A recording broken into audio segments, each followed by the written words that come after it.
Hey everyone, this is Gregory Hart. This is the Heart to Heart podcast. On this week's episode, I'm joined by someone that's not only an extremely good producer for a lot of big podcasts, but he's also a great musician. I'm excited to talk his ear off today. Today, I'm joined by Halston Ray. Halston, thank you so much for joining me.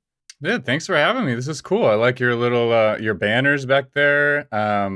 What is that glass? The Heart to Heart podcast Yeah, actually, so signage? That and so the when I one below it first too. started, like I've always liked Audio Technica. Maybe it's not the best gear in the world, but for its price point, me wanting to start a podcast off, it was what I wanted. So like this was my original like YouTube header. So it says airing every other Tuesday at 6 a.m. with my Audio Technica gear in the background. So Nice. for 1 year for Christmas, my sister, I'm not gonna hang it. Oh, it's gonna fall off by the end.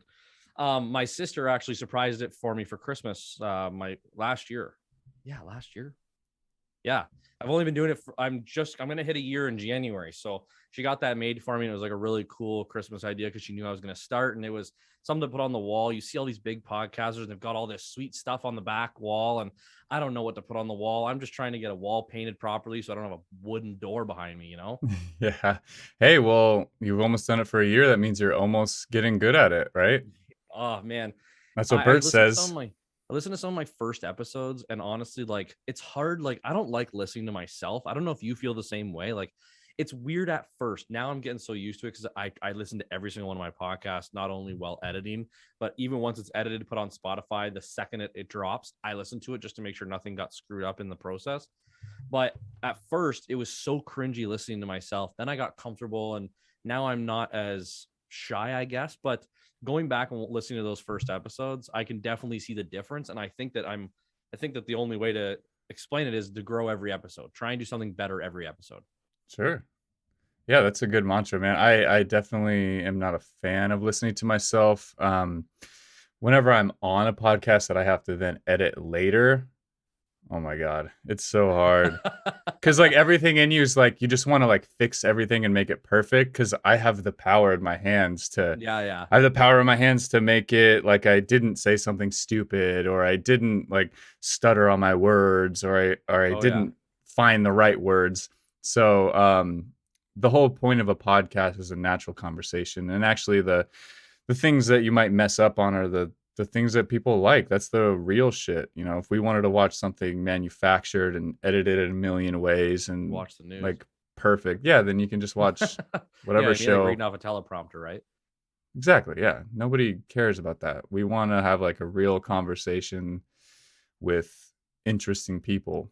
Yeah, And completely that's agree. if it's 2 hours, it's going to include some fuck ups. That's just what conversation is. And it's hard because you'll be watching back your podcast and be like, if I could just change what I said. like you'll be sitting there for an hour before your podcasting. I'm gonna ask this, this, this, and this. And if they bring this up, I'll be able to answer this way. And then it starts, and you're like, there is, and I love that aspect of podcasting. Like my main goal is to meet a bunch of completely different individuals. Like I'm a big person where I I I I love all, unless someone doesn't like me, then I guess you're kind of on your own. But and I do understand like the comedy side of things too, where some people say things that are for comedy that aren't meant to hurt anyone. Like I don't know. Maybe I'm on a tangent now. This will be something that when I'm editing, I'll be like, why did I say that? But Mm. yeah, I know what you mean. Like the real life conversation. Yeah, I think that you could say anything you want and there's an audience for it. Sometimes it takes longer to find that audience and sometimes it's kind of right away, but I mean whatever you're talking about, there's going to be an audience for no matter how big or small. Now, how many podcasts do you produce? Like I know you do Leanne's, I know you Mhm. do Bert's. Do you Mhm. do Gettin Better? Yeah. Is the Bill Burt still a podcast? Yeah, I think they do that show. Oh, so you didn't produce that. No, no, no. That's I think that's Bill's team Okay. at All Things Comedy.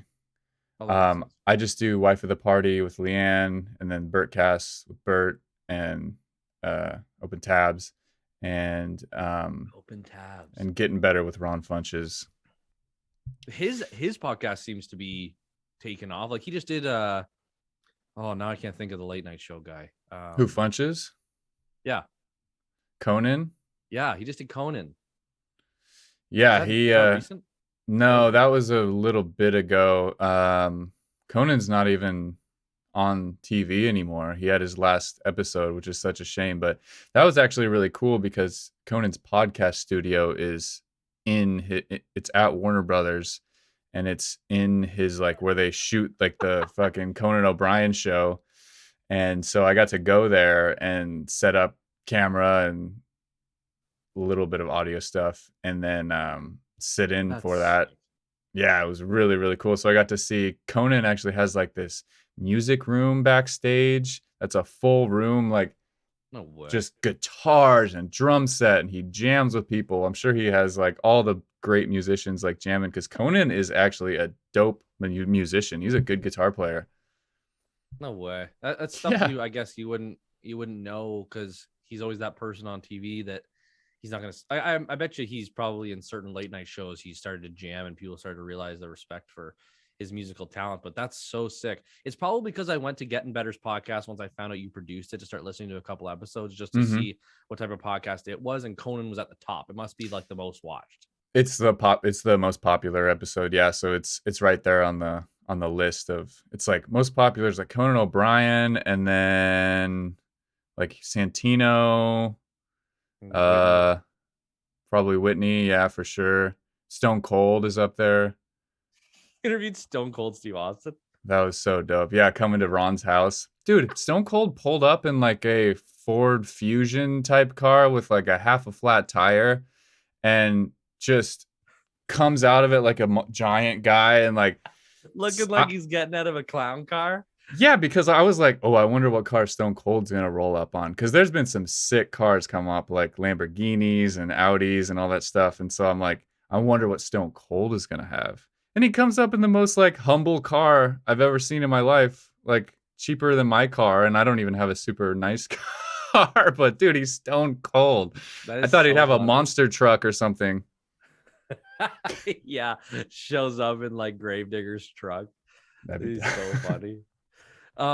What like speaking of that, like Stone Cold showed up. You talk about Whitney, you talk about Andrew Santino. Obviously, you see a lot of comedians. Most of the podcasts you produce are comedians, or at least all of them except for Leanne's. Hmm. Um, what's been your favorite guest? I know that you did it was Corey Taylor from Slipknot. Oh, I know yeah. that's gotta be like that would honestly like I don't know if this is relatable. That would be like if I got to interview Bert. Right. Like you're big into music, you're a musician, That's you're a right. singer, you're a guitarist. That's someone that you can relate to. I love doing like comedy podcasts, that kind of thing. So like I think that's where it would be. Is that kind of how it would be for you? Oh my God. You have no idea. I I was so nervous about that one because I knew I had prepped Bert for that because I'm a humongous Slipknot fan, humongous Stone Sour fan. I'd met Corey when I was working at Domino's in Burbank because they record music there, and so I'd seen him multiple times. I've seen a bunch of Stone Sour shows. I've covered Stone Sour and Slipknot songs. I've been obsessed with them, and they're like my favorite band. He's like my favorite front man because I love singing and screaming, and he does both perfectly. And That takes a talent. so his team, I know it's amazing. So Corey's team reached out and they proposed him as a guest, and I was like, you have to do it. Like he's the biggest rock star, pretty much that's active, and it turned out to be like our highest numbers during the Zoom podcast days. And I got to interview him for like 12 minutes or like 20 minutes or something like that. I put the whole interview up on my socials and my YouTube of just I did my see that. questions for him, and I was through the roof, man. And then his team reached out after and was like, "Yeah, if you ever need tickets and stuff." And so I was like, "Holy shit!" So actually, 2 weeks ago, I went to see Slipknot here in LA, and that was my first time seeing Slipknot live, and Wow. it was amazing, man. I've seen them It's incredible. online like over and over and over. I just play their live shows. I love watching it, but I'm not like a huge fan of a large crowd. I know that, and I didn't want to like have shitty seats. I didn't want to be in the pit. I got a bad back. Yeah, You yeah. know what I mean? Like, and so I was like, I don't really like going to these big arena shows. I've been to so many of them over the years as a rock fan, and like growing up in high school, I was super into 80s stuff. So Motley Crue, I went to see them a bunch of times, and if it's an arena, like you don't have great seats, it's like, eh, it's fine. So I just didn't want to have that experience with Slipknot, but I am so glad that I went. It was a very special night. Like post pandemic, everyone was just so happy to be there and so Oh happy to yeah. see their favorite metal band. And it's such an that band is such an outlet for so many people. Yeah, Motley Crue might be entertaining. They're definitely not my favorite anymore.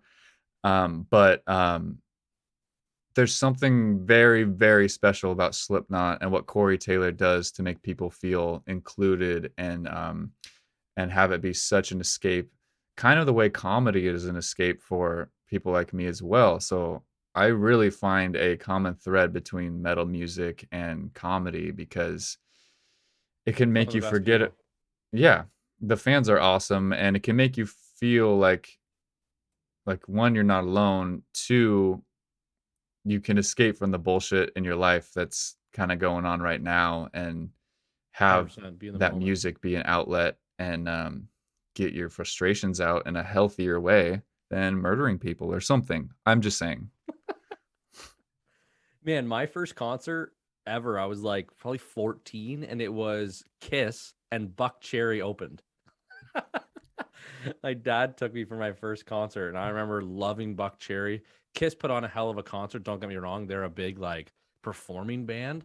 They wouldn't be my choice. My choice would probably be Rush. If I could go see anyone right now, and they still would play, I would hands down go see Neil Peart if when he was alive, and go see Rush. Man, that'd have been my like be all end all. That's a big regret of mine not going to a Rush concert. Same thing though, it's kind of difficult for me, like these huge bands playing these huge arenas. I'm so spoiled here in LA. I get to see these big bands in these small venues. And See, that's where I can relate to you because most of the small town like cities are like London, Ontario, Kitchener, Ontario. Like that's where Tom Segura is playing. I'm going to see him. Happens to nice. not be an arena, but most of like Rush might do London, which is a smaller arena, but will definitely do Toronto. And I Toronto's are mean, like huge. Rush is Canada's sweetheart. Like they Exactly. are they that's that is everyone's like claim to fame, right? Or Canada's like super claim to fame as far as like rock music and the history of rock music. And they invented metal music. I don't give a fuck what people say. They And invented I'm with metal that. because they were experimenting with like progressive rock in the 70s, and then like Metallica kind of took it from there, or whoever else, the early metal band days. They were all influenced by Rush. They were all influenced by Neil Peart. And man, it's such a bummer that I didn't get to see them live, man. Those are Yeah, the that's some of the definitely a three regret of best mine. musicians in the entire world. And like when they came together, absolute magic. Yeah, and like just like you said that like when they were like started with percussion in rock music, is that like that's how you explained it, right? Progressive rock. Progressive So rock, sorry. like Um experimental, um like double bass hits and like the different fills that he was doing, and the guitar tones, and just all the weird, it's kind of like weird music. I don't know, it's like the most simple way to put it, like Honestly, the way you're explaining it reminds me of listening to Bohemian Rhapsody. Like watching yes. Bohemian Rhapsody, like how they started messing around with so much different stuff. But it also makes me realize like Rush was there for the music, not the fame, not to grow, not to like obviously everyone has that like end goal that they'd love to grow so they can do the stuff full time. But I feel like them as a band, like you said, being progressive, is they did it to enjoy the music more than they did for creating something super unique or going famous. You know what I mean? They like lived the music in my opinion. Maybe that sounds stupid, but No, no, no, that's exactly right. And you could tell because they didn't waver from what they wanted to do always. They didn't wear costumes. They didn't put on makeup. They didn't Exactly. do anything except for play incredible music and Geddy Lee playing 6 instruments and singing at the same time, and just incredible. Yeah, I'm with you on that, man. Like that's a hard one that like I was old enough at the time and I could have bought tickets to go and I never Could did. have It done just it. Could have sucks, fucking done man. it. Could have done it. But that's so weird to hear. Like you're talking about LA. LA is obviously massive. You almost have the population of Canada in LA. So maybe you do. Probably. It's like millions and millions and millions. Oh shit. Hold on. Gotta turn my screensaver off. I'm recording on a separate computer. This is my setup. I got this mic here, that mic there. I got 2 computers going on, and then this computer is like recording the audio over here, and then this computer's upside down. That's you. And this is my editing computer that I'm on with you right now. My second computer is recording the audio. Boom. Sorry about that. Technical difficulties. No worries at all. It wouldn't be a podcast if that didn't happen. Now, just because you just showed me your gear there, maybe change the subjects here from Rush and Corey Taylor and that. But I I'm very like I'm not even a year in. I'm very new to podcasting. I've always been an outspoken person. I'm usually the loud, obnoxious, or out there person at every event. So I just thought, and I have always wanted to talk to people about crazy, interesting events. And I thought it's kind of weird just to message someone and be like, "Hey, can I talk to you about the thing you do?" So this is why this was my outlet.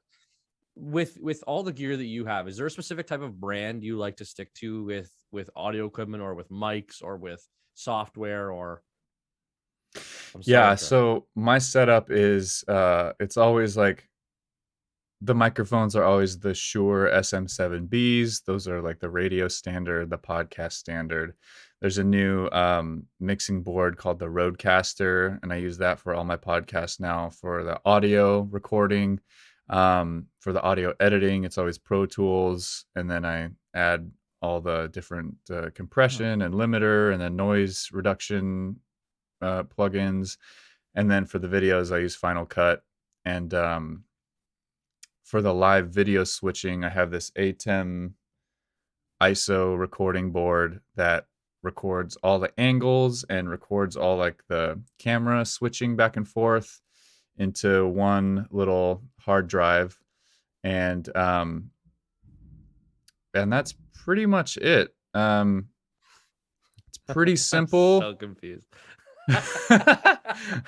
God, Okay, maybe it's I'm not such pretty a noob. simple. It when you talk about the for the video when it goes to that hard drive, you talked about it switching. That's when you have more than one camera and it switches based on speaking Well, I have to do it manually. So there's buttons that I press to, during the episode. yeah, for the Bertcast and for Wife of the Party. I had to do everything in post for Gettin Better because we don't have that board and we don't have those certain cameras. So I just record everything on the memory cards for Gettin Better, and then I take that footage home and I cut it manually in Final Cut. So you cut it manually to keep whoever's speaking on the frame. Yeah. Man, is there actually a software out there that will only record, like you can connect a mic to a camera? The camera, if you're speaking, that camera is recording that specific angle. It's probably best to just always have everything recording just in case you need something or you need to True. cut away to something or whatnot. But yeah, kind of like how Zoom does it, how when I talk, it switches over to me, and when Yeah. you talk, it switches over to you. Um, that can be tricky. That can have problems with it. And it, if I'm in the middle of talking and then your baseball bat drops and then it switches over to you and you're like, oh shit, and you're like your ass is out and you're trying to fix the bat and like Yeah. I'm pouring my heart out or something and the camera's on you, just like something like that. Yeah. Um, Oh I'm man, sure there are stuff like that, but it's probably expensive. that's fair. You want to hear about my sweet gear? Yes. Well, I have a Audio Technica 2035 mic. I've got a Focusrite 2i2 interface, and Oh, I've I have got one of those. an Asus laptop. Ooh, ooh, the laptop. I know. I want a Mac desktop. Do you use Mac or PC? Yeah, I have two MacBook Pros. One of them is good enough to run good audio and recording, and then the other one is like a super laptop for video editing, and it's got like 64 gigs of RAM. And I know the PC people will be like, that's not a lot, but for MacBook, it's a lot and it's expensive. So that's about as good as I could do. And I needed a super powerful, fast computer to export, these 3-hour video files and massive uh, podcasts that are, 50 gigs, 40 gigabytes sometimes. I can't imagine Jamie like off JRE. I can't imagine like he's got 4 or 5 hour podcasts. Well, his is a little different. He has equipment. Equipment. So he's got multiple computers. He's got in that studio, he's got these video switchers that like television stations use, and Okay. he's got super super advanced equipment. And so he kind of like how I'm doing now. I'm recording into Pro Tools. He records into Logic, which is basically Apple's version of Pro Tools audio recording. And Maybe I should be doing that. I've got with my Focusrite, I got Pro Tools Lite with it, and I got what do I use? Oh, you cannot minimize while recording the meeting. That sounds about right. I didn't know that. Do you remember what it's called? I have oh, now things are popping up. What am I doing here? There we go. I forget what my actual editing software I use is. DaVinci. Audacity. DaVinci, yeah. So that was just one that I reached out to some buddies who do video editing. Like one of them works in like the industry, like the Food Network industry. Like he works for Food Network, I believe. Sets Cool. up like all the equipment for them. He doesn't actually like do video or editing or anything, but he just said in the industry he had heard DaVinci was a good one to start with because it's free. Definitely. I would definitely recommend continuing DaVinci, unless you have an ultimate goal of like having a specific program. But DaVinci is like it's pretty advanced too. So if you can get a handle on DaVinci, and you can make movies with DaVinci. You can do anything. I definitely got to move around or work with it more and figure out more stuff. I kind of just first I opened it and I was like, whoa, What the fuck? like, Yeah. why is there so many buttons? There's stuff everywhere. Then I just said, screw it. I recorded a small little thing with my camcorder. That's what I use. It's just a 4K camcorder. And I recorded audio and I put them both in there and I just started messing around with stuff. For the longest time, I was like dragging the end of clips and sliding them all the way back to where I wanted to if I was cutting something, because I didn't realize there was like that razor blade to actually cut a frame out. So it was a lot of learning curves. And regardless, that's my gear, and that's what I'm trying to figure out how to use properly before I even trying to advance to anything else. But that's Shure 507B, or what is it called? SM7B. SM7B. Yeah, I've been looking at one for so long. It's just hard to buy a mic that's worth as much as all the rest of my gear. I know those mics are $400 a piece. Yeah, US. They're like 560 here. Oh, okay. Because the dollar sucks, but yeah, I want one so bad. I've even seen the small ones. They make a little Shure mic now that has a built-in interface. Yeah, it's like straight into the computer. That's pretty much the exact same thing that you got there. Okay, cool. So Then I'll just stick with this until I go to the 507B or whatever it's called. SM7B. Yeah. I'll get it someday. I go in, I look at gear all the time, and I'm like, get views before you buy expensive gear. Get more people watching your podcast. Obviously, you want good quality audio, you want good quality video. Audio is obviously, I think, the main thing for a traditional podcasts. When you go to like the comedians like Bert and Tom and Joe and Andrew and Bobby and all them, obviously people want to watch that. They're so entertaining. Yeah. This is just where I'm starting, I guess. Shift questions here. You sing. How long have you been singing? Has that been your main goal? Is that like something that you're like, obviously you're super passionate about, like I am with comedy and podcasts and stuff? When did you start that? And has that always been like a big goal of yours? Yeah, definitely. I've been doing it since I was a kid.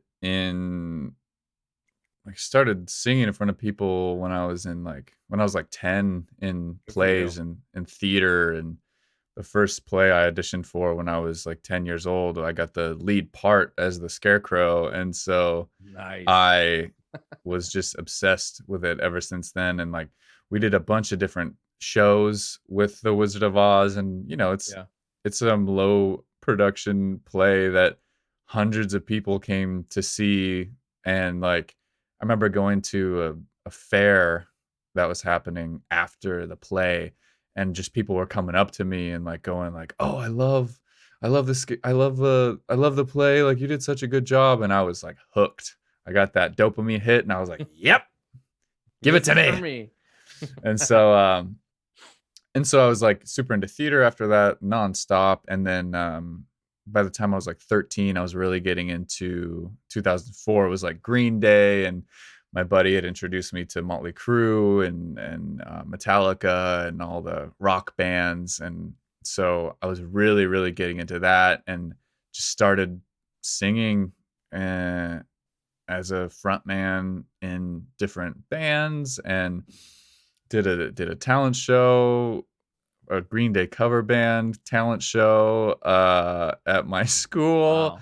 and that got me attention too. And it was horrible and awful, and none of us knew how to play or sing, but we were So it's been a huge adorable. passion for a long time then. Yeah, a long time. I'm 30 now, so I guess 20 years. Jeez, good for you. At least you stuck with it. You found something you wanted to. I wanted to be a firefighter. I wanted to be an electrician. I wanted to be who knows what I wanted to be when I was young. That's good for you for wanting to do that for so long. I always Obviously, knew that it was a you're a good guitar player too, aren't you? yeah, I have been doing that for since I was like 10 as well. I first picked up a guitar when I was like 10. Um, but it's I wish like I did that. I've always known that it was something that's just going to be developed over time. And I'm still not where I want to be. I still feel like I need to do more, and I need to write more, and I need to do all this stuff and have all these singing lessons and mentors. And I have some amazing ones here. And I'm super lucky and blessed. And now I'm able to get more equipment so I can make better videos and like put them on Instagram or TikTok and YouTube.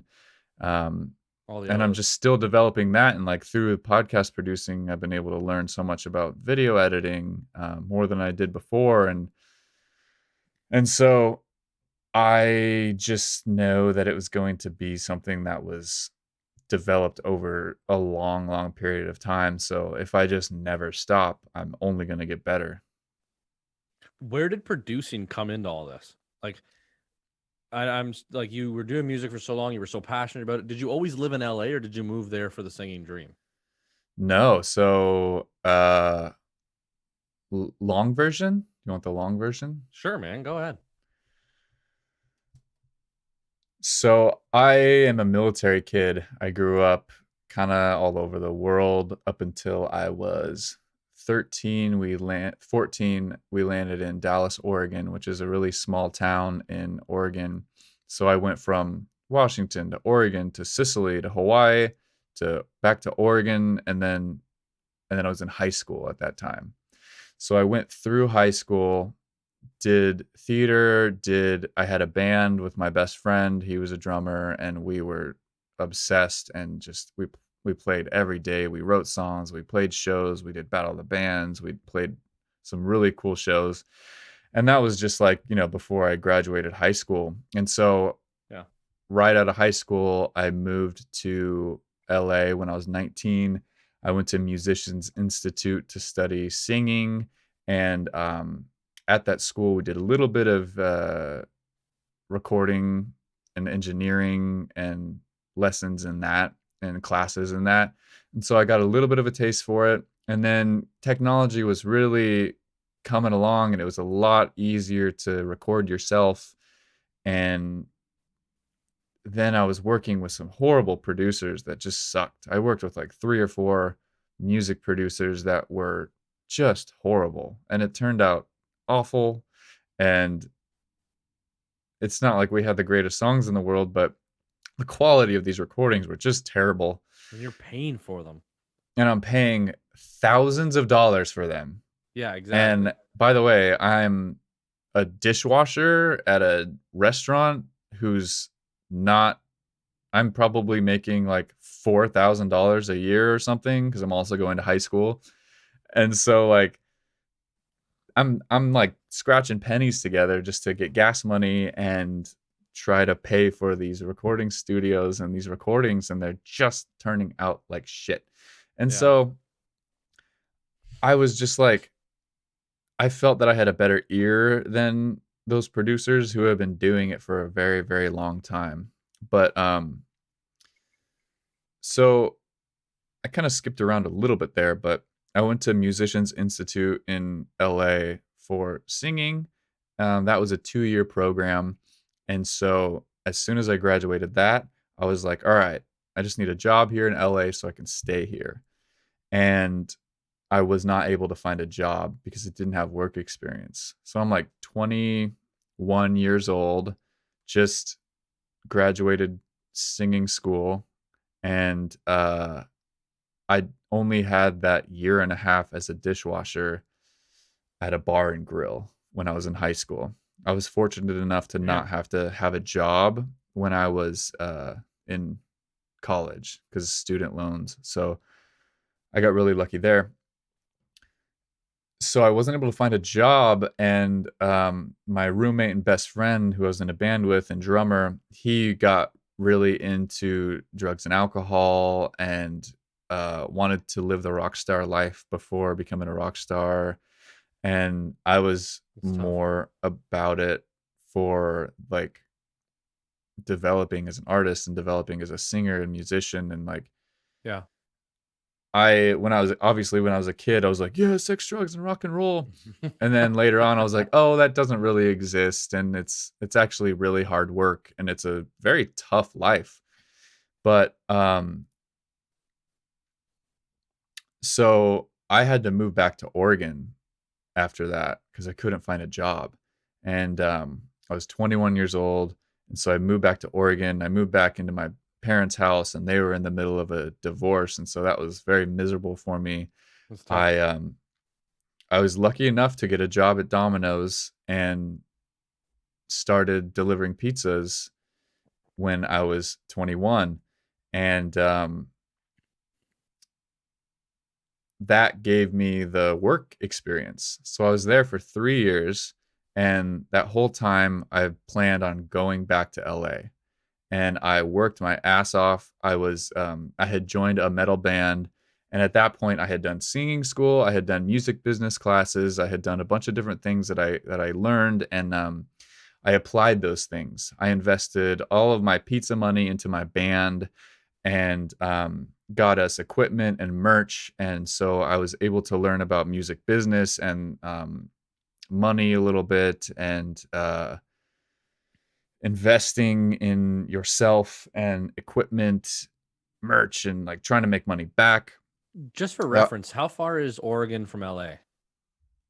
it's like a 12, 13-hour drive from Shit. here, 2-hour Okay. flight, pretty easy flight, but Still yeah, far away. You're not driving home. Okay. I was driving home. I did that drive so many times. Damn. So I was in Oregon. I'm miserable. I'm in this metal band. We're doing decent, like about as decent as you can do for like a small town band. I got to open up for a couple national headliners, and I um I feel like I took that band about as far as I could go. I had some really bad band members that were just really bad people and like old guys, 50-year-old dudes, and I was 21, 22 Yeah. and young and hungry, and they just wanted to argue about $20, and I was like, bigger picture, motherfuckers, bigger Yeah. Good call. picture. Good call. But so I kind of went home with my tail between my legs, and so in that 3 years I did that band, I learned so much, and I had gone to Vegas one time. This is the trip where I was picking up all my shit from storage in LA and driving it back home, feeling like a failure Shit. because I didn't like make it in LA. I was a kid and I had to go back home. I don't come from money. I wasn't getting help in that way. So I had to kind of do everything myself. So in that time when I was picking up all my shit from storage, I had some friends in LA that were like, let's go to Vegas. And I was like, yep. That was the first time I had gone to Vegas. Yep. Yeah, we'll do that. Sign me up. Let's do it. And because Vegas is 4 hours away from LA, so we can just drive there real quick. And Fuck. yeah, it's pretty cool. I've been there a lot since, but that Vegas trip Amazing. changed my life forever. And I ran into so actually I went to go see Corey Taylor in that Vegas trip. I went to see Stone Sour and Papa Roach, and Papa Roach. fucking love those guys, dude. I That love is them. so sick. I love them. They're one of the best live bands you can go see. I shit you not. So I go to Vegas with my buddies, and I'm in Vegas for the first time. I went to do a VIP meet and greet. I saved up money, a couple $100, whatever it was, to go meet Papa Roach and all them and like say hi and hang out backstage a little bit. And then they had given me posters and like signed stuff, and I had merchandise with me. So I see Papa Roach's set, they play live, and then I'm like, I gotta bring my shit back to my hotel room because I'm tired of carrying this stuff around. So in between bands, I go from the concert venue to my hotel room, which is in the same like Hard Rock hotel building. Yeah. Fucking dope. What a fun time. And so I take my stuff back to my hotel room, and I bump into my favorite rock star singer and producer. His name's James Michael. He's from a band called 6 a.m. And in that band is Nikki Sixx from Motley Crue, DJ Ashba, who was in Guns N' Roses at the time. And James is the lead singer and songwriter. And he's written hit songs for Kelly Clarkson and Hilary Duff and Meatloaf and Motley Crue and all the 6 a.m. stuff. And so his band, like his lyrics and his band and his singing, like changed my life. Like he's my number one favorite person as far as like what I want to become when I'm in my 40s. Yeah. Producer, singer, songwriter, all the above. And so I run into him and I'm like, holy shit. Like I have your lyrics tattooed on my ribs. Yeah. I had Life is Beautiful. That was one of their hit songs, tattooed on my ribs since I was 18 years old. It was my first tattoo ever. And so I'm talking to him and I'm pouring my heart out. And he's like, dude, you have a really good aura about you. And I was like, oh, okay. He's like, let me give you my number. And so I was like, oh, okay, cool. And then what the fuck? He's like, what do you mean give me your number? Yeah. Did we just become best friends? Right. And so he's like, all right, I'm looking for my friend. And I was like, actually, I think my friends are actually with your friend, because my friends were already friends with his guitar player. And so I was like, are you looking for DJ? And he's like, yeah. And I was like, my buddies are with him right now. Like weird moment there. Huh. And so we go and we find them. And then he looks at me and he goes, we're getting drunk tonight. And so like he's buying us all the Jaeger shots and like we just party. We go out. He takes me backstage to Papa Roach and like Stone Sour's on stage, and we go back there with them, and they're like, oh shit, we just saw you in the VIP thing. And I was like, what's up? I'm drunk. And then I come back and we watch the show, and then we go out to the casinos, and then we go to these clubs, and we got this VIP and all the bottle service and DJs and Guns N' Roses at the time. So he is a massive rock star. And we're just like partying with them all night. Fucking Vinnie Paul from Pantera is at this one club, and we party with them. And like, what the fuck? It was the most insane night. And like, that was my first time going to Vegas. And I was like, Vegas is dope. I'll be back. I'm going to come back here. This is crazy. Yeah, I'm running everyone here.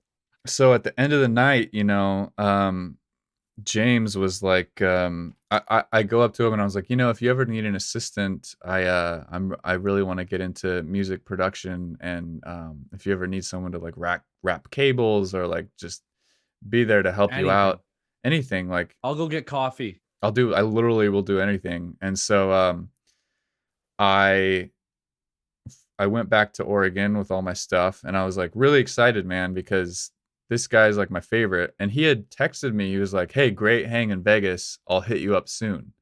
And I was like, "Whoa!" Like he followed up. It wasn't just some like guy who was just like, "Yeah, Bullshit. yeah, Yeah. like whatever. I'll just hang out with a fan." He was like serious and genuine, and so I kept in contact with him for like 2.5 years. I would hit him up every once in a while. Not too much, not too Yeah, little. yeah, yeah. And that'd be in your Just head the whole time, man. oh Someone yeah. that's like your absolute idol gives you your phone number and you're like, fuck. What do Like, I do put a with timer this? in your phone for every 9 months. You're like, hey man, hope all's well. Like, Yeah, it was every few months, and I would check in, and I'd be like, "Hey man, how you doing? If you ever need any help, let me know." And so we would go back and forth a little bit that way, or I would, you know, message him about something that he released. Anyways, one day I was like delivering pizzas again. Now I have like 3 years of delivering pizza experience, and he messages me back and is like, "Let's set up a phone call." And I was like, "Hell yeah!" So we get on the phone, and he's like, "So I'm gonna be working on the Motley Crue movie. I'm gonna be working on like all this music, and like, um, I need someone to come help me out and help me with all that stuff." And so I was like, "Yes." And I didn't really have any Pro Tools experience. I had a very little bit of Pro Tools experience, was the audio editing software. And so immediately I start that. And that brought me back to LA. So I getting started goosebumps. over. Isn't this crazy? This is fucking mind blowing. And all of this is connected to Bert. This all leads to Bert. So I come back to LA to work with my fucking hero, and I have one friend, maybe I have two friends in LA who are still there at the time. One of them, he had lived in a trailer park with his mom, so I spent my first week in LA in like a trailer park, in a trailer. Had like my first adult panic attack, anxiety attack, Definitely been and there. yeah, man. And so like where I'm throwing up, and like I can't stop throwing up, and like that's my first time when I realized like I have anxiety. I was 24 at this time. Yep. And so I didn't know that I had anxiety, depression. I knew I had ADHD, but I didn't know like I didn't really know what came along with that. I just thought Man, that you're I had preaching my language. yeah, yeah, Like, yeah. and I think that might be, and I'm not taking away anyone that's never had that, but that could honestly, you see that come out of the best people. Not, I don't mean like there's no one that doesn't have those issues, but I've had a lot of shit go down in my life. I've had anxiety. I've definitely had depression. I've had some really shitty times in my life. And I feel like it just makes you so much stronger, so much more of an outspoken person, not so closed in and like scared of, I don't know. I got rid of the fear of like failure with all that stuff because I was just like, you know what? This is me. This is who I am. I've had ADHD my whole life, as you can Yeah. tell, as I fucking rambling right now. But I I feel like it just makes such a more unique person.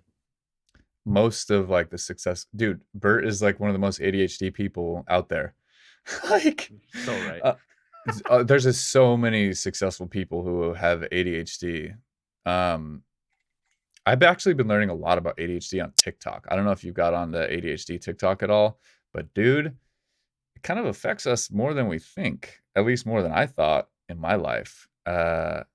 As far as Uh, like, it's actually like a dopamine deficiency more than anything. And it's not that shit. we have the inability to focus, it's that we only can hyper focus on things that we are interested in.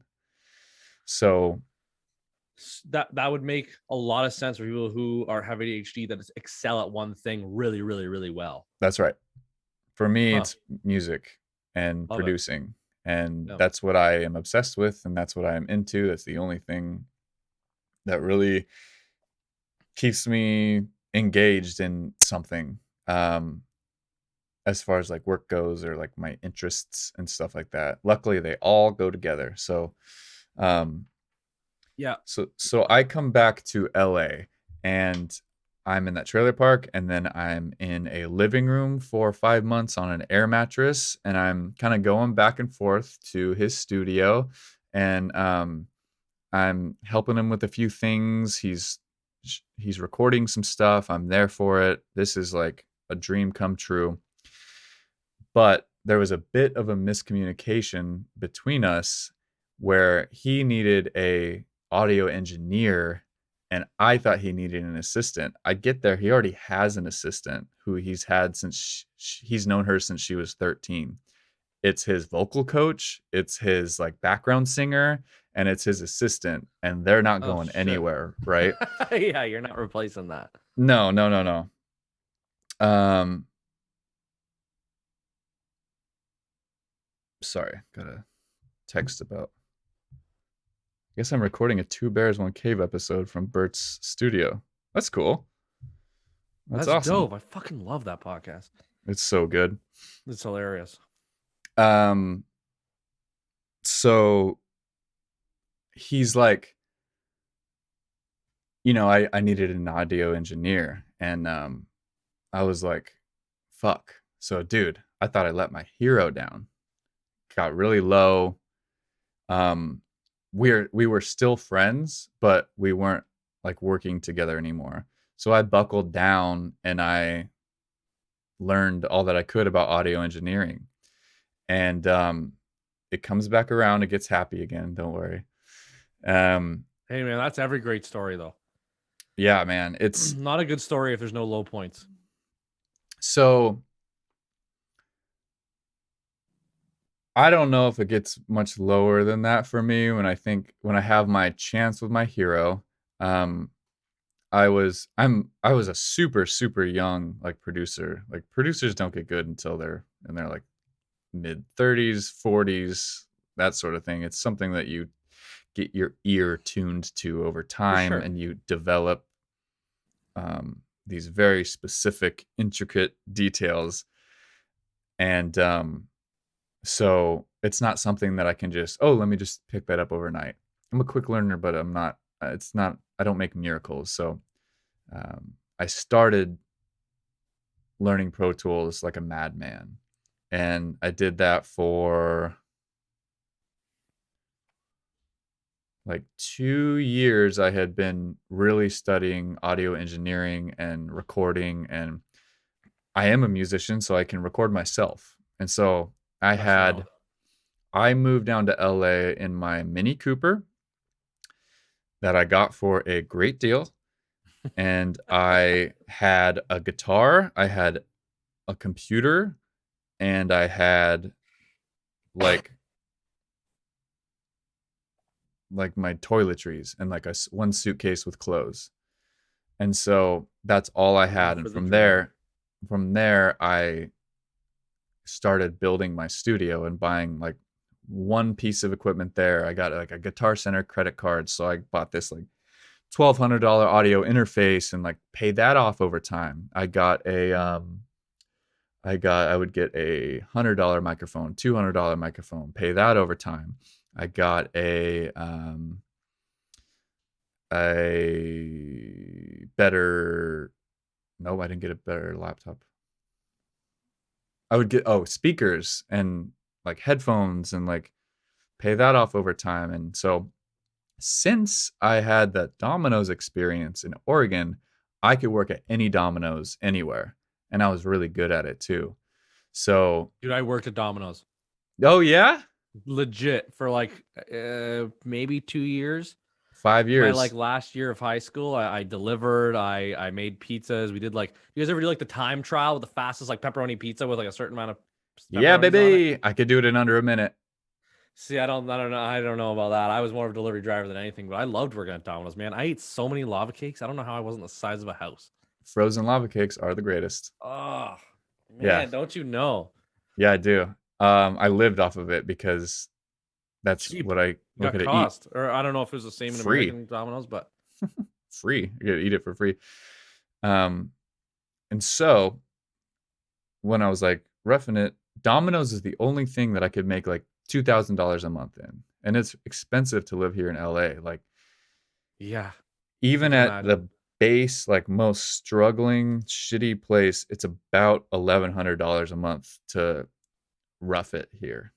And so you have to try to find an apartment that's like $500, $600, $700, and then the rest of your bills are like dedicated to like maybe your car payments like 200, like mine. Insurance is 100. Oh, there's 300. Got $100 left.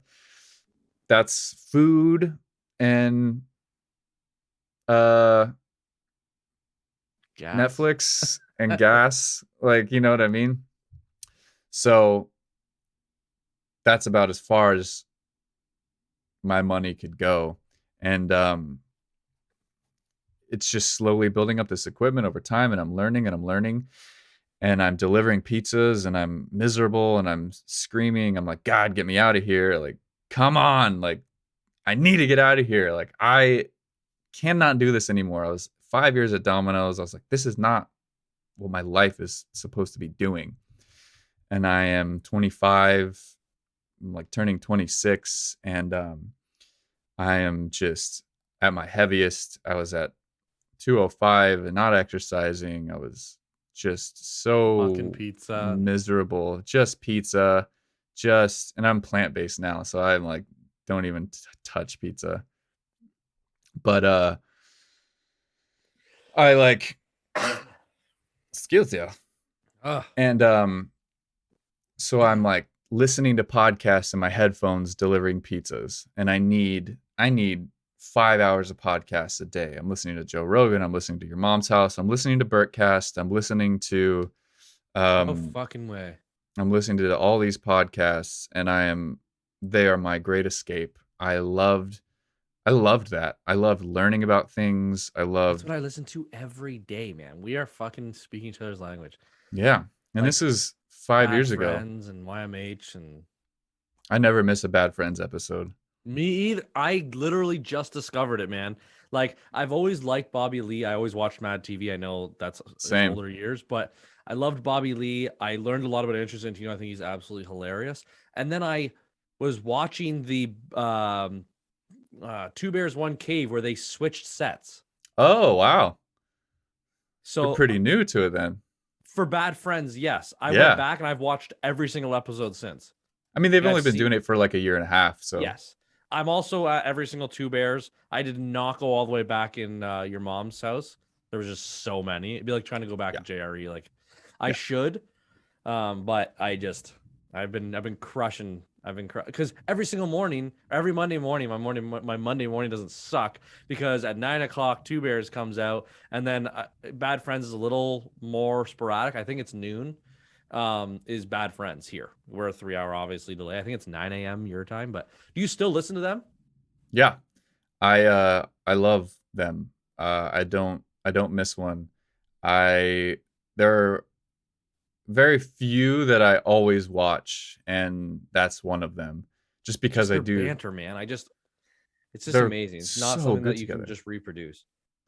They have some sort of magic that they're making. I mean, same with Bert and Tom. They're making magic as So well, and true. these are the top podcasts in the world. Period. Not just comedy podcasts. Yeah. Podcasts in the world. Period. Those Two Bears and Bad Friends. Same with Your Mom's House too. But those are on the charts as the top podcast in the world. Period. And there's a reason. It's because they're capturing magic, and I love those two guys. I haven't even met Bobby Lee yet. He's never done a Bertcast. Bobby Lee. He seems like a harder guy to plan with Yeah. than Andrew would be. Oh, I yeah, wakes up yeah, at yeah. like 3 o'clock in the afternoon. Yeah. Yeah. Just start playing video games. You might be able to fucking find a lobby with him in it and ask him to come on. He plays with Funches all the time, but he hasn't done Funches podcast either. I think They like make me laugh. Rudy makes me fuck. She's so funny. She's she has just so no funny. idea It's how just funny so she is. simple. She's perfect for that spot. She has no idea how funny she is. Yeah, 100%. She's great, and the way that they interact with her is is so good. I like Trash Tuesdays too. I fucking love Annie. Um, I watch Whitney's podcast as well. Um, and what else do I listen to? And Whiskey Ginger. I really like Santino a lot. I like Santino a lot too, man. He's a very like, I haven't got to the point yet where like sometimes I'll do podcasts with comedians. Like I've done like some like, I don't know if you ever heard of Yuck Yucks. The Comedy Club? Yeah. Yeah. Do you guys have those there? Not in LA, but I've heard of them. The Yuck Yucks is kind of like the improv in Canada. Yeah. Like there's some in like every city. Yeah. So I've done a couple that are like full time at Yuck Yucks, and like when I get into those podcasts, I kind of know what type of person they are a little bit from the beginning. Like they're not going to be offended by something. I'm not going to rub them the wrong way. I can kind of start jumping into like chirping and banter and being assholes back and forth and not be worried about just like meeting you and then saying the wrong thing, thinking that you're just going to be laughing and whatever. Like obviously you're a producer of the Bertcast and we're our wife of the party and Gettin Better, so you obviously know comedian lifestyle. You've met all these famous comedians, but I just never want to offend anyone, and that's why like it's harder to have just like my podcast is more like a Bertcast, like where he talks to a bunch of different people in different walks of life. Obviously his guests are a little bigger than mine, but it's that same style where the big ones like Bad Friends and Two Bears One Cave, that's two people that are there every week. They can build that chemistry together. They're used to each other's banter. They're not going to offend one another. They can say the most outrageous shit and not worry about it because they'll pick up off of each other the whole time. Like I've done a podcast with a buddy of mine where I sit across and I say something like just ridiculous, like that I know is a skit, and he's just like, "Why would you say that?" Just shuts you down right away. Just roll into it. But anyway, back to what you were saying. Like you're like your story, you haven't gotten to Bert yet. So I'm delivering pizzas, and I have podcasts in my ear, and that's how I discovered it. My first boss at Domino's in Oregon, he would have his headphones on while he would be delivering, and he's like one of my best friends to this day. He hired me. He gave me a chance to work with no experience, and I was able to, when you're making tips and driving and so much, you're able to make like a little bit more money than most people in your town. So that job is like, it's pretty sought after in that town. Anything with tips or anything you can make a little bit of extra than minimum wage. Back in the day it was like $1,100 a month, and I was like, did you ever deliver or did you do delivery at all? That's all I did. Yeah. But did you ever deliver to someone crazy? No, all the time. There's so many crazy people. We've had people like have guns pointed at them, and because we're in the country, I meant like crazy famous. Oh, in LA. Don't tell me this story ends with Bert ordered an extra large pizza. No. In LA, famous delivery. It's hard because like I live in Canada, man. You think of LA, you think that the whole place is, and I'm probably right. Maybe I'm wrong. The whole place is filled with everyone that has a dream. Everyone goes there to make something of themselves, or they were born there. Mm-hmm. But I don't know. I just figured I don't know. I've never been there. I would love to go to LA, but anyway, sorry. Go back to your story. I'm interrupted. I don't know. I don't remember. A couple people would walk by the Domino's in Burbank here. Like Corey Taylor, the guitar player for In This Moment, and Deb from Shameless. Okay. I remember running into them, and that's so random. So I was able to befriend that one guitar player too, because we had some friends in common, and all this time, like I'm still trying to network, I'm still trying to like make things happen, and I'm trying to good for you beat bop around, still hustling. I don't not have that. I just have that in my bones. I just can't not do things that I'm interested in. You know what I mean? So Good for you. I I never definitely hear delivered that. anyone famous, but I saw some famous people walk by in Burbank, that town, yeah, in the valley. So in the valley, it's just like north of Hollywood. So it's like over the hill, over the Hollywood Hills is like the Okay. valley, and that's actually where all the famous people live, and the writers, the comedians, the people who are in TV shows. The movie stars live in the Hollywood Hills. The producers live in the Hollywood Hills, but the people working in the industry are actually in the valley, and I didn't know that. The only reason I was in the valley is because my buddy who let me live in his living room for 5 months on an air mattress, he lived in the valley. So I was able to get that job at Domino's in the valley. So I stayed in the valley. Once I was not living in that living room, I found an apartment. I lived in this den for like $590 a month. Shitty area. Not area, shitty roommate. She was stealing from us. The apartment was awful. And so, I mean, yeah, just to add insult to injury after letting my hero down, I'm delivering pizzas and I hear Bert go, I'm looking for a producer. And I'm like, oh, that'd be a fun job. That'd be really fun. Like, I would love to be Bert's Jamie. And so I hear him say that. I have that in the back of my mind. Cool, cool, cool. And then I'm listening to, I wish I could tell you the episode, but I shouldn't. I'm listening to him doing a podcast with somebody, and he mentions where he lives. And he Oh mentions, shit. So I must have never seen that episode because I always found it weird how everyone always found out where he lived. I know that he does like he always did a bunch of videos out front of his house. Like if you found where the house was, you'd probably be able to put two and two together. But I've definitely heard that, and he had a problem with that. he had a big problem with that. I edited it. I had, hold on. I'm jumping ahead a little too far. So he mentioned where he lived and like specific stores that were there, and a specific street. And I was like, holy fuck, he lives across the street from me.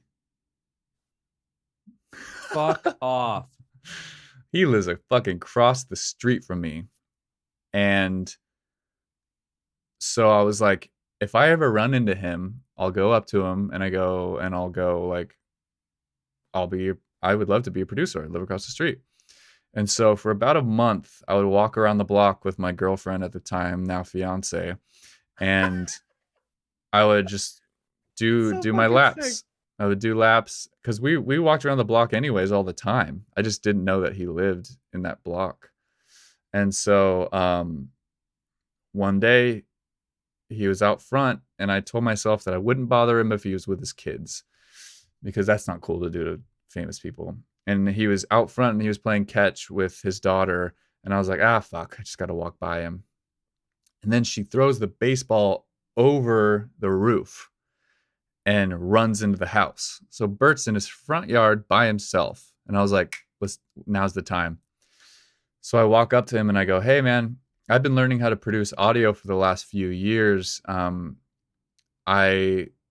understand audio engineering and editing, and I could produce your podcast. And I live across the street, like literally like right over there. And so if you ever needed me last minute, I could just pop right over. And I knew that's exactly what Bert needed. He needed somebody who could like just come over right then and there. Like, hey, we got this booking. Here, come here. And so he was like, yeah, give me your number. And so he looped me in with him and Leanne. And then I had a little meeting with them, and I, pitched myself, and then they were like, yeah, we have a episode coming up. Like, let's have you record that one. And that was about 4 years ago, as of last month. What the fuck? You need to write a book. That's Isn't that incredible, wild? dude. So after that happened, I reached out to my musician mentor, James, and I said, yo, I got this job as a producer, like producing podcasts. And he's like, oh, that's crazy. Like, I've actually like been interested in starting a podcast. So we started a podcast together. So that totally made up for me letting him down and the music like stuff and producing and like, and this is a couple years later, but we started that podcast together and we did like over 30 episodes, and he ended up not wanting to do it anymore, but all good. I came like full circle with that, and so during that time, Leanne was like, I'd be interested in starting a podcast too. And we did a podcast with a behavioral expert named Yair Rodriguez. And he gave them quizzes and little questionnaires to fill out to see what type of personalities they are. And like, he's able to read a lot about who you are as a person based on like your results. And he told Leanne that she's like 98% other focused, and she should do something to that's just hers, that she can focus on herself. And so she had always like thought about doing a podcast. Yeah. She's great at speaking. She's a very curious person. That And accent is just she's got a great voice. oh yeah, 100%. And so since they had a producer, I was able to start that podcast with her. And we're actually about to have our 200th episode next week. Shit. Yeah. He does weekly? She does weekly, yeah. I've never missed a week on any of the podcasts, releasing, editing, uploading, nothing. And been doing that for 4 years now. And then Ron, shortly, like about a year into me doing Bert's and Leanne's and James's, Ron Funches messaged me on Instagram after he came on Bert's podcast. And small world moment, Ron Funches is from a little town called Salem, Oregon, which is about 15 minutes from where I grew up. So he grew up there. He's 8 years older than me. So is that like the Halloween town? No. That's Massachusetts, Salem, Massachusetts. That makes a lot more sense. But it's the same name, yeah, Salem, Oregon. It's actually the capital of Oregon, which is funny because you think it would be Portland. But so Ron comes on to Bert's podcast, and I'm like, oh, dude, you're never going to guess this. I'm friends with one of your friends from Oregon. We worked at Domino's together. He passed away, but we were both at his funeral. And it's like, it's this little funeral in a small comedy club.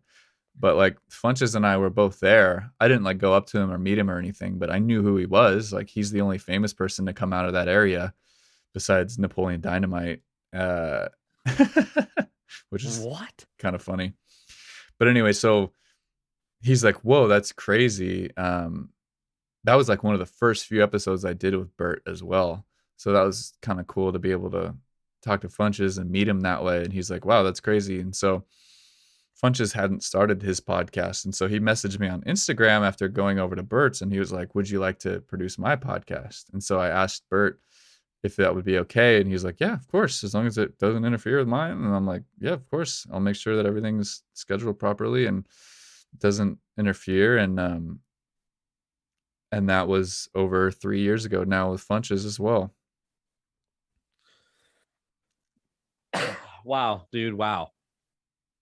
Like to go from partying in Vegas, meeting this guy that's obviously a huge idol of yours and now a friend of yours, travel back and forth from your hometown, not knowing if you're going to make it and thinking you disappointed him, going to low points, sleeping on people's couches, to accidentally hearing Bert's address, which is, it makes me laugh. It sucks. Like, I know the whole thing. It sucks for them. It sucks for his family. Sucks that it happened. It's funny as hell now. He doesn't live there anymore. It's funny now. Yeah. But good for you. I just gotta say, like, the way that I relate to you, I think so well, is like you talk about all your anxiety and the depression and the ADHD and the.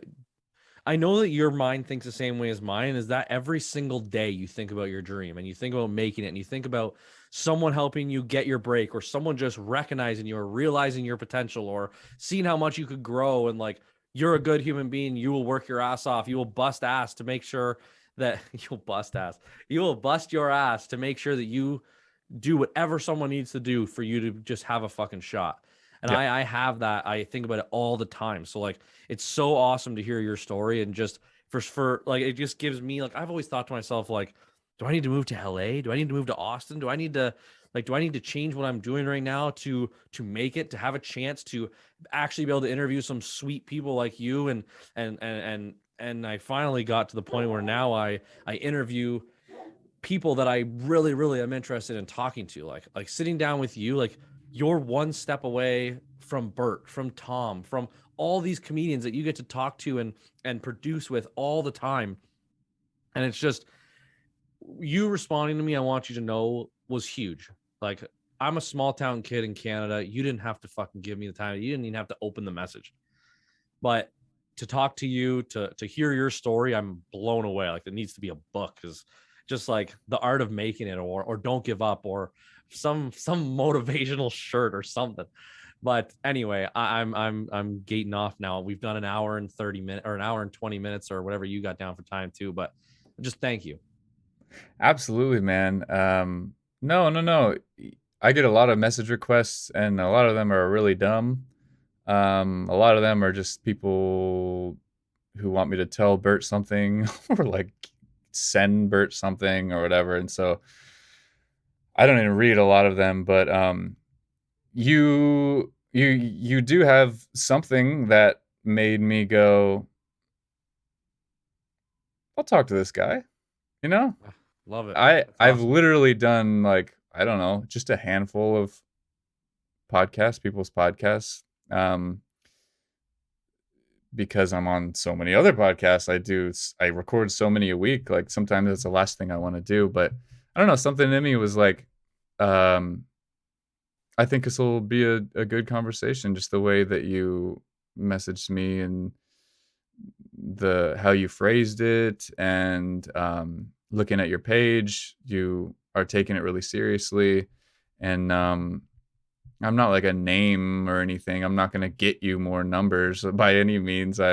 But it's my pleasure to talk to you, man, and it's cool to get to know you. And I can call you a friend now. And whenever you're in LA, Appreciate that. hit me up.